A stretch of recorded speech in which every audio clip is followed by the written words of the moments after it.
খাগড়াছড়ির রামগড় উপজেলায় মা ও মেয়েকে গলা কেটে হত্যা করেছে দুর্বৃত্তরা। গতকাল বুধবার রাতের কোনো এক সময়ে এই হত্যাকাণ্ড ঘটে।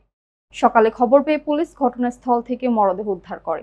খাগড়াছড়ি প্রতিনিধি বিপ্লব তালুকদারের তথ্যচিত্রে বিস্তারিত জানাচ্ছেন লাবণী আক্তার। খাগড়াছড়ির রামগড়ে মা ও মেয়েকে গলা কেটে হত্যা করেছে দুর্বৃত্তরা। গতকাল বুধবার রাতের কোনো এক সময়ে রামগড় সদর ইউনিয়নের পূর্ব বাগানটিলা এলাকায় এই ঘটনা ঘটে।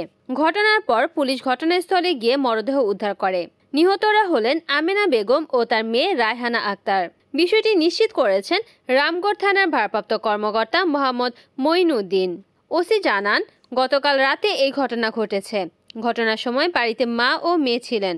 আজ বৃহস্পতিবার সকালে তাদের মরদেহ উদ্ধার করা হয়। কিভাবে এই ঘটনা ঘটেছে তা খতিয়ে দেখা হচ্ছে। রিপোর্ট করেছেন খাগড়াছড়ি প্রতিনিধি বিপ্লব তালুকদার, NN TV।